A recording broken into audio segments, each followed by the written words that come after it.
आज़ादी की 75वीं वर्षगांठ यानी डायमंड जुबली कैसे मनाऊं इस डायमंड जुबली को। जब भी मनाने की सोचता हूं कोई ना कोई खबरें ऐसी आ जाती है कि अपने आप पर शर्म आती है और अपने भारत देश की व्यवस्था पर शर्म आती है। आज़ादी कैसे मनाऊं? क्या वाकई में आज भी भारत में शेड्यूल्ड कास्ट आज भी आज़ाद है? ये सवाल बहुत बड़ा है, इतना बड़ा है कि इसका जवाब भी आज तक नहीं पहुंचा। बड़े बड़े दावे करने वाली केंद्र सरकार, राज्य सरकारें हर बार ये दावे करती है कि वो सबको समान अधिकार देते हैं, सबको सम्मान देते हैं, सबको अधिकार देते हैं, इसलिए वो भारत में आज़ादी मनाते हैं खुले दिल के साथ, अरबों रुपया खर्च करके। लेकिन क्या वाकई में आज हम लोग आज़ाद हो चुके हैं? अगर आज़ाद हैं, अगर 75वीं वर्षगांठ है, डायमंड जुबली अगर हम मना रहे हैं तो किस बेस पर मना रहे हैं? ये मेरी बातें कड़वी आपको लग रही होंगी, आपको लग रहा होगा कि खुशी के माहौल में कैसी बातें मैं कर रहा हूँ। ये बातें करने पर मजबूर करता है हमारा सिस्टम, हमारे भारत की जातिवादी व्यवस्था। उत्तर प्रदेश के बदायूं से इतनी शर्मसार करने वाली खबर आ रही है। एक बुजुर्ग मां का अंतिम संस्कार करने गए मोरपाल और साथ में उनके परिजन रिश्तेदार। खबर नूरपुर गांव की है। कादर चौक थाना मोरपाल की मां का देहांत हो गया। वो अंतिम संस्कार करने के लिए करीब के गांव जोरी नंगला पहुंचते हैं। वहां गंगा घाट है जहां पर सभी का अंतिम संस्कार वहीं किया जाता है। वहां पर जब वो गए, जब उनकी माता जी का अंतिम संस्कार किया गया, क्योंकि धूप ज़्यादा थी, तो वो एक पेड़ की छांव में जाकर खड़े हो गए। तो वहीं पास में बकरी भैंस को चरा रहे थे यादव जाति के लोग, तो उन्होंने उनसे मना किया। आप शब्द कहकर उन्हें अपमानित किया गया। तुम चूड़ा भंगी हो और तुम्हें यह अधिकार नहीं कि तुम यहां पर आकर अंतिम संस्कार करो। मोरपाल के साथ में कुछ पढ़े लिखे लोग थे। उन्होंने कहा, भाई आज भारत देश में आज़ादी का जश्न मनाया जा रहा है, लेकिन आपको ये अधिकार नहीं है कि आप किसी को रोके। आज वो बात नहीं है, व्यवस्था बदल चुकी है। इसी बात से गुस्से में आकर यादव जाति के लोगों ने अपने गांव से लोगों को बुलाया और लाठी डंडे फरसों के साथ में वो पहुंचे। तो निहत्थे मोरपाल के परिजन और उनके साथियों पर, जो कि 100-150 की तादाद में थे, वो निहत्थे लोग वहां पर छाया में खड़े थे अंतिम संस्कार करके। तो वहां पर अचानक से धावा बोल दिया 40-50 लोगों ने। लोग समझ नहीं पाए ये अचानक हो क्या गया, क्यों हुआ। भगदड़ वहां मच गई, लोगों को पीटा गया, बुरी तरीके से मारा गया। वहां पर लोग लहूलुहान हो गए और भगदड़ मच गई, उनको भगाया गया वहां से।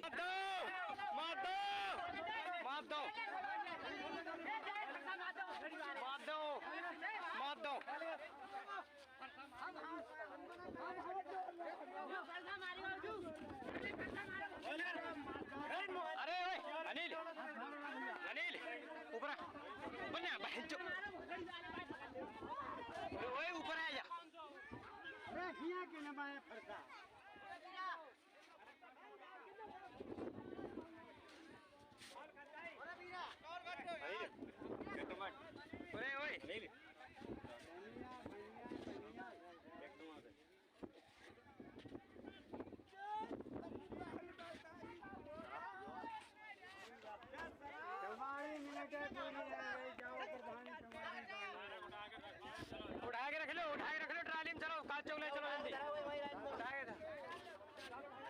ओए बीरबल रोक लो ट्राली में धलेन दो।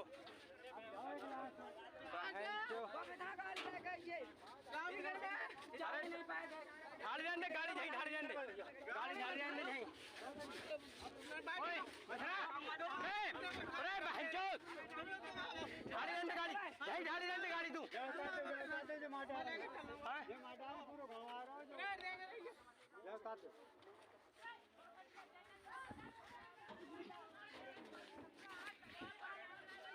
ये मामला गंगा घाट के करीब के लोगों का है, जो जोरी नगला के रहने वाले हैं, यादव जाति के लोग हैं, जो कि ओबीसी में आते हैं, जिनके साथ भी वर्षों से भेदभाव है।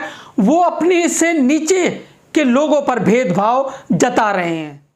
जी, क्या हुआ था आपके साथ?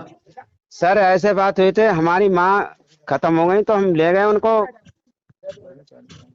गंगा घाट पे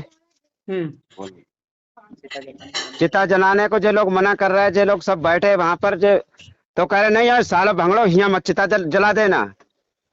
तो हमने भाई चिता क्यों नहीं जला, जो तो गंगा जी घाट है, यहाँ तो कोई रोक टोक नहीं। कहीं नहीं सालो उधर को ले जाओ, हम यहाँ बैठते हैं, यहाँ पे चिता नहीं जलेगी। तो हमने अरे साहब जलान क्यों नहीं दो, तो इतने पे आके कि भागो सालो यहाँ तो उठाओ। तो इनने लाठी एकदम चार्ज कर दी हमारे लोगों पे। हेलो, आप बोलते रहिए, आपकी रिकॉर्डिंग हो रही है। हाँ, तो सर इनने लाठी चार्ज कर दी कि भंगड़ो यहाँ चिता नहीं जलते, हम यहाँ जब भैंसा चराते हैं हम और यहाँ बैठते हैं सालो, यहाँ गंगा घाट पे थोड़ी चिता अपने अपने वहाँ जलाते, तुम यहाँ क्यों सालो लेके आए। और नल पे पानी पिया साहब हैंडपंप पे, तो पानी भी नहीं इनने पीने दिया हमारे लिए। तो एक लंग से कम 20 भर दिया था, इनने लाठी चार्ज कर दी कि भागो सालो यहाँ से। और सब तरफ से साहब घेर लिया। और एक लड़के में इतनी लाठी मार वो जमीन पे गिर गया, तो हमने उनको उठाया, ट्रैक्टर पे रखा। तो हमारे ड्राइवर में भी लाठी मार दी इनने। उसके बाद में ट्रैक्टर में लाठी मारी, ट्रैक्टर भी पिचक गया। और जब वहां से भागे तो जो कई सालो इसकी चिता दूसरे की, एक चिता ये जल रही है और एक चिता दूसरी भी जलाओ सालो, भाजोगे नहीं यहाँ से, इसको जला के जाओ। हम सब साहब भाज रहे हैं वहां से, तो इन्हें हमारे भी लाठी मारी, फिर दोबारा पकड़ी के इसकी चिता जलाओ। और साहब इनने रस्सी मंगवा ली, इनने रस्सी मंगवा के कि हम इनको बांध के सालो जाओगे नहीं, एक एक गंगा जी में मार मार के तुम्हारी सबकी चिता यही जलवाएंगे। भंगड़ो तुम आए कैसे इस गंगा घाट पे, तुम सालो जो हमारा घाट है, तुम कैसे आए यहाँ, हम पानी पीते हैं, यहाँ रहते हैं। अच्छा, तो इनने हरकत हमारे साथ करिए साहब। प्रशासन कुछ नहीं कर रहा। प्रशासन पहुंचा, देखा, तब जो सब लोग भाग गए, 2-3 पकड़ गए, सो अभी वहां पर थाने में है।